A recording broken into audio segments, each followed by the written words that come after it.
What is going on today, guys? So today I'm going to be going over the best possible settings within Rainbow Six Siege.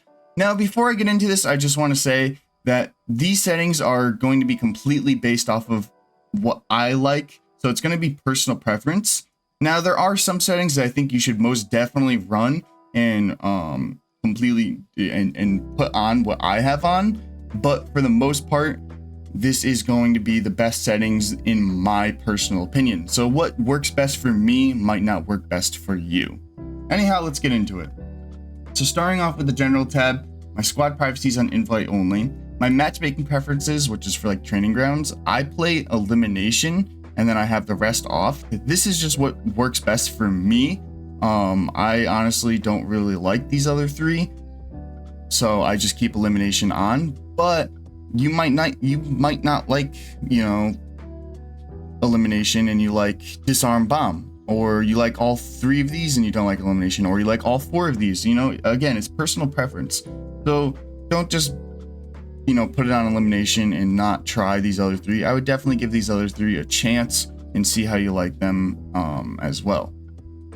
Going on for the maps, I honestly only have the ranked maps turned on and then everything else turned off. So you'll see that every single ranked map that's in rotation currently is turned on, but then everything else is turned off. And that's just because I want to play on only the maps I'm going to be playing on within ranked. Just because I'd rather train on those maps than train on maps that I'm not going to be playing on within ranked, if that makes sense. Going on to ping, I have ping on. For display metrics, I have it on advanced metrics, which if you look in the bottom left corner, this is just what the advanced metrics is. You have the FPS, the GPU, and the ping, and it just shows exactly what's going on with them down there. For connectivity feedback, I have icons only. For cycle inside group camera groups, I have off. For drone after prep, which I think this setting is extremely important, and you should 100% change this. So normally it's going to be on automatic. Now I recommend having it on semi-automatic or manual. I have mine on semi-automatic, which just what this just means is that when it's on automatic, when you get to the end of the prep phase, it'll automatically kick you off of your drone. Which I don't like, because let's say your drone is in a bad spot and it kicks you off, someone's going to destroy that drone immediately. You have no chance to get that drone into a safe spot whatsoever. Compared to semi-automatic, which I have mine on, you're still able to control your drone after the prep phase ends. So if my drone's in a bad spot when the prep phase ends, I can move it real quick, get it safe, and then get off of it.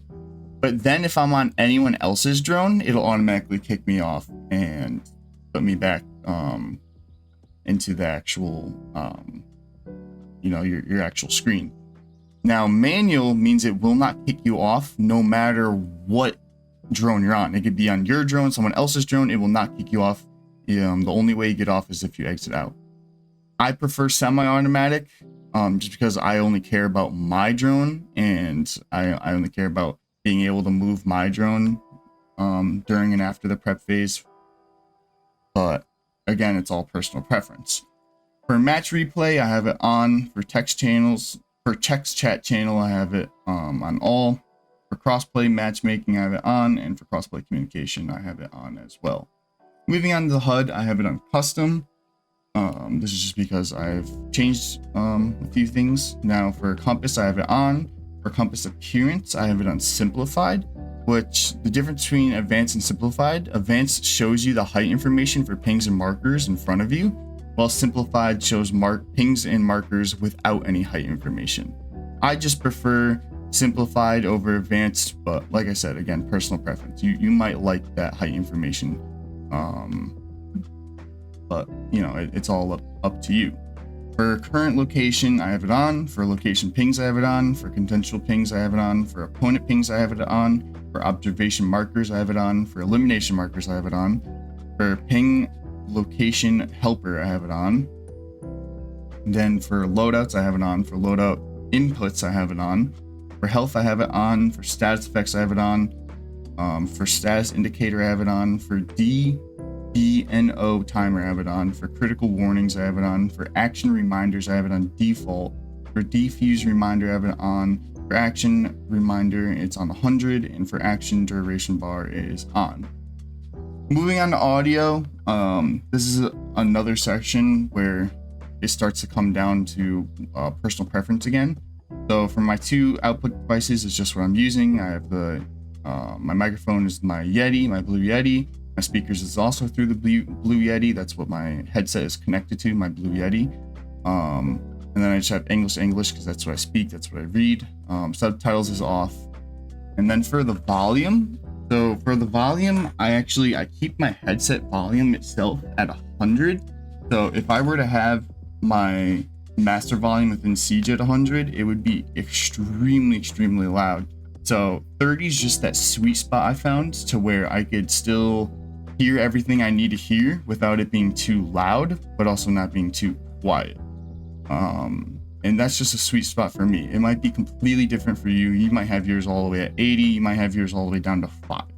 You know, it all comes down to your headset and how everything sounds for you. For music, I like to hear a little bit of music. I like hearing the menu music, so I keep it at 16. So where it's not too loud, but I can still hear a little bit of it. And for dialogue, I have that on 30 as well. For dynamic range, this is a very controversial one. I've tried out all of them. There's two in particular that I think are the best, and a lot of people will recommend.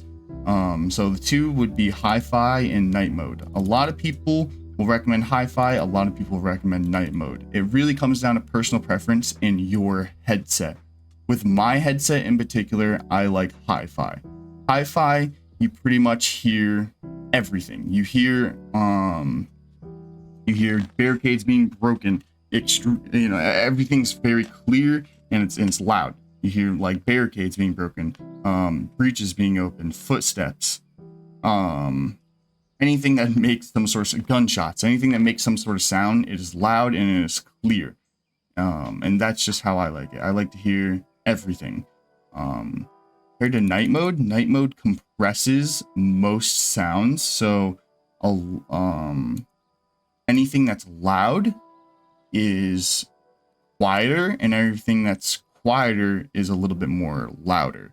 So let's say like breaching, the sound of the breach is going to be a lot more quiet, or the sound of like gunshots are going to be a lot more quiet, but then things like footsteps that are normally quiet are going to be a little bit more loud. So again, it really comes down to your preference, what you have for a headset, what sounds the best for you. I've bounced between night mode and I've bounced between hi-fi a lot. I've used both a good amount, and for me personally, I just like hi-fi. But at the end of the day, it is up to you. I definitely recommend trying out both and seeing which one you like the best and then sticking to it. For voice chat volume, I have it on 60, and then for mute on unfocused, I have it on, which just means when you tab out, it mutes Siege while you're tabbed out. That's all that mute on unfocus is. Moving on to display, I think this section is pretty important. I have my monitor, my main monitor, which is my first monitor that I have out of the 3 that I have. So this is just my main monitor that I've equipped. For resolution, I have it on 1920 by 1080. You can turn this down if you're having performance problems and maybe your FPS isn't the highest. Maybe you're just not getting the amount of frames that you want. You're lagging. You could turn this down, and then you could actually turn over in graphics. Yes, in graphics, you could turn sharpness all the way up. But I'll get to that. But for me personally, I have a good enough computer where I could keep this at 1920 by 1080. For display mode, I have it in full screen. This is very important. If you want the best possible performance, the most possible frames, keep it on full screen. Okay, like if you want your best possible performance, full screen is the way to go. And then if you want to tab in and out of the game, just press Alt Enter, and you could easily tab in and out of the game. That's what I do. For refresh rate, make sure your refresh rate is at whatever your monitor caps out at. So like my main monitor caps out at 360.11 hertz.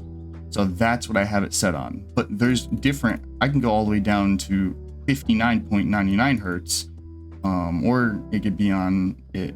Actually, I think it defaulted at 143.98 hertz because that's what I was at one point. So when I got my 360 hertz monitor, it was still on 143.98 hertz, which is pretty much 144. So make sure you change this. Make sure it's on what the max amount of hertz your monitor is. This is super important. You want to get the best performance possible. Aspect ratio. This is something that is also completely personal preference, completely up to you. There is so many different ones. I've tried pretty much all of them. I've gone through all of them. I started on auto. That's what I played for the longest time. Then I went to 3.2, and then I was playing on 3.2 for a little bit, and then I went from 3.2 to 4.3. Now I switched to 4.3 just because that's what a lot of pro players play at. They play at 4.3. That they believe that this gives you the best advantage within the game. And so for me personally, I think after messing around with all of them, I do agree that I think 4:3 aspect ratio gives you the best possible advantage within the game. But again, that's completely up to you and up to what looks the best for you. The VSync, I have it off. I think this is super important. I think you should definitely keep this off. You want to have as much frames as possible. You don't want, let's say you have a 144 hertz monitor, but you could have over 300 frames. You don't want to be capped at that 144. Same with like my monitor is 360, but I could hit above 360 frames at some points. So you don't want to have this on. Keep this off 100%. FPS limit, again, you don't want to cap your FPS. Keep this off. You want as much FPS as you possibly can get. So keep FPS limit off. For widescreen letterbox, I have it off. For field of view, I keep mine on 90. This is, again, personal preference. Some people like a little bit lower, some people like a little bit higher. I like the highest amount of FPS possible. That's just what works best for me. So I keep it on 90. For HUD display, I have mine on 100, and for menu display, I have mine on 100 as well. Again, these two you can mess around with. You could go all the way down, you can go all the way up. It's all personal preference. And then for brightness, I keep mine on 55, just to have it just a little bit more brighter, so I could see stuff in the darker spots. But again, maybe you have like a really bright monitor, so maybe you want to turn it down a little bit. Maybe your monitor is a little bit darker, so you want to turn it up a little bit. But 55 is a nice sweet spot for me. Coming to graphics, this is super important. Graphics is super important. If you're going to take anything out of this video, I would 100% copy my graphic settings. So for overall quality, it's on custom. This is because it's going to be a mix of different settings. For texture quality, low. Keep yours on. This is a first-person shooter game. This is a competitive first-person shooter game. In my opinion, I don't think the game looking good matters.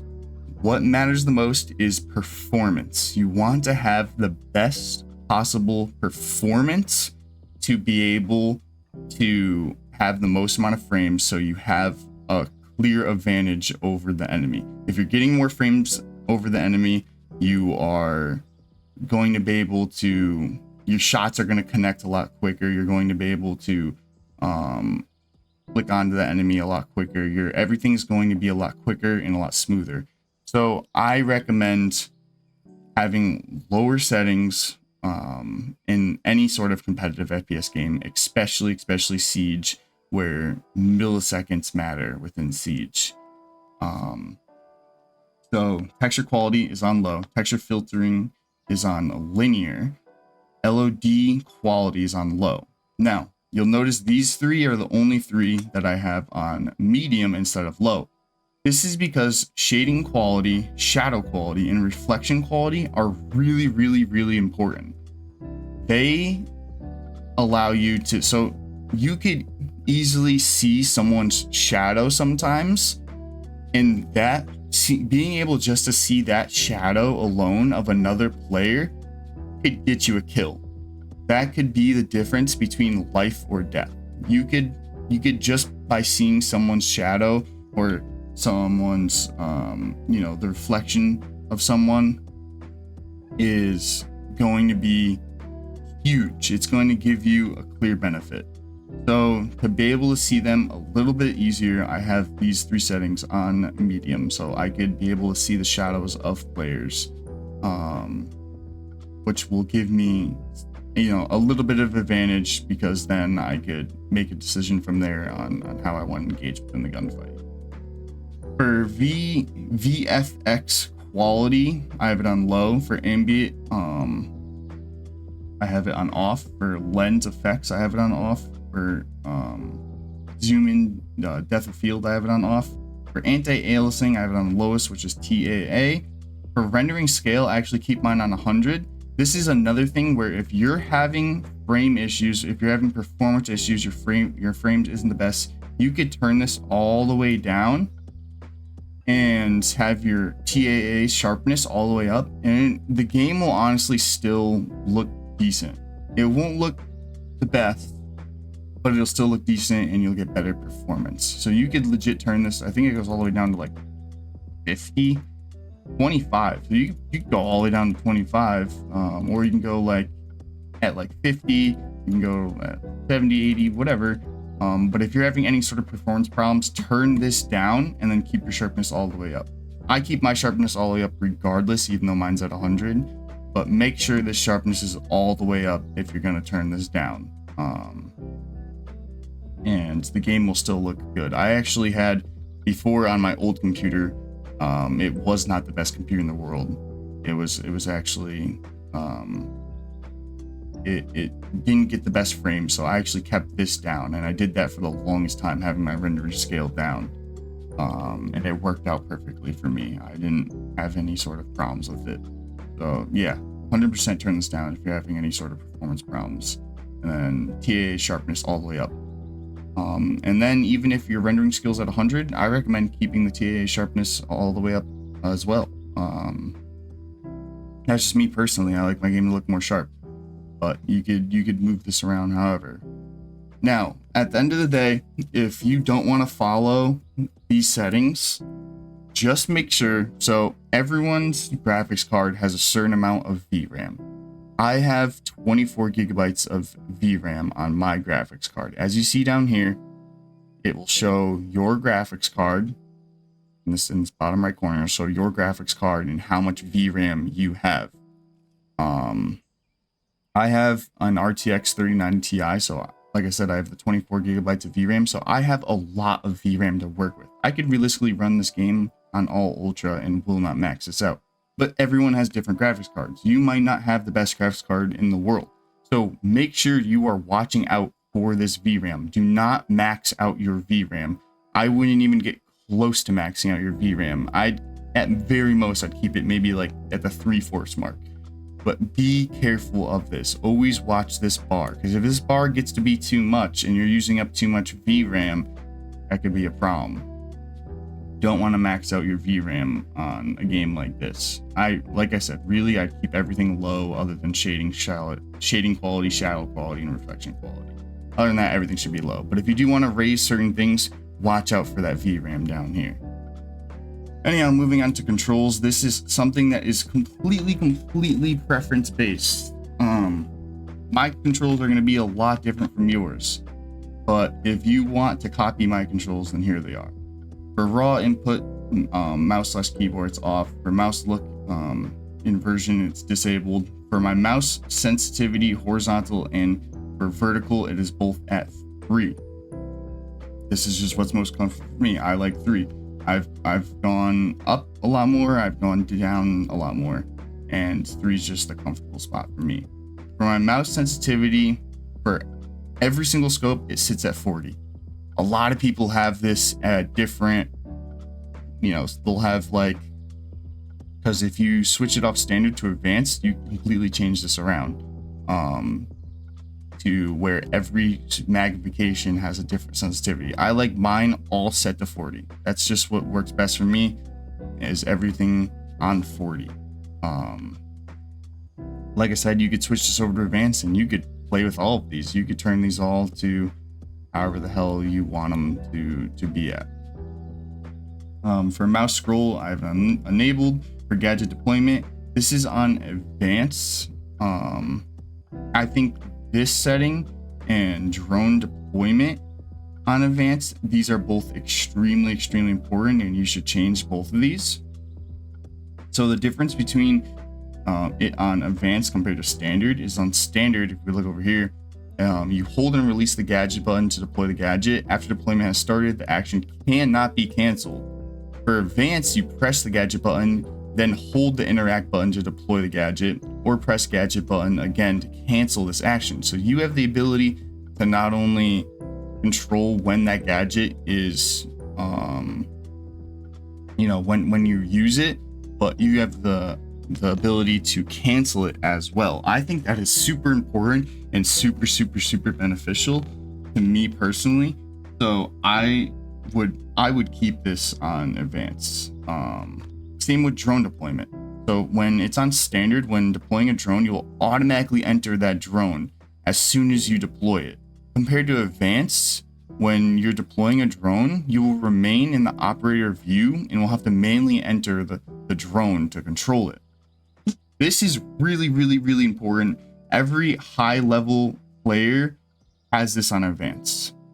I promise you, any champion player, anyone who plays at the highest level, even pro players, they have this on advanced. This is because when you throw that drone, you don't want to automatically enter it, because there can be an enemy right there, and then they know they're on their drone, you're on your drone, and they'll automatically jump out and kill you, or they'll swing that corner and kill you. And there's nothing you could do because you're automatically on that drone. Also, you could bait people with this as well. You could throw a drone into a room. Now the enemy thinks that you're on your drone, but really you're not, because you have to automatically, get onto it. So they'll let's say turn that corner or jump out that window to come kill you, and there you are, ready to kill them. So this is super important. I would 100% change this to advanced and keep it on there. Moving on aim, I have it on hold. For lean, it's toggle. For sprint, it's hold. For crouch, it's toggle. For prone, it's toggle. For walk, it's hold. And then for my overall keybinds, there's just so many of them, I'm not gonna go over all of them. So I'll just scroll through them, and you could do, if you want to copy them, you can copy them. But I recommend doing your own controls. I think the big ones here is like lean. I do Q and E for lean, but I've seen people do all sorts of different ones for lean. Personally, I use Q and E. Another big one is for crouch and rappelling. I use my mouse button. I use my bottom mouse button, which is my mouse button 4. For interact, I use my top mouse button on the side of my mouse, which is mouse button 5. For my primary gadget, I actually click on the scroll wheel of my mouse. I think that's what works best for me. And like I said, here's all the rest of them, but I think those are the big ones.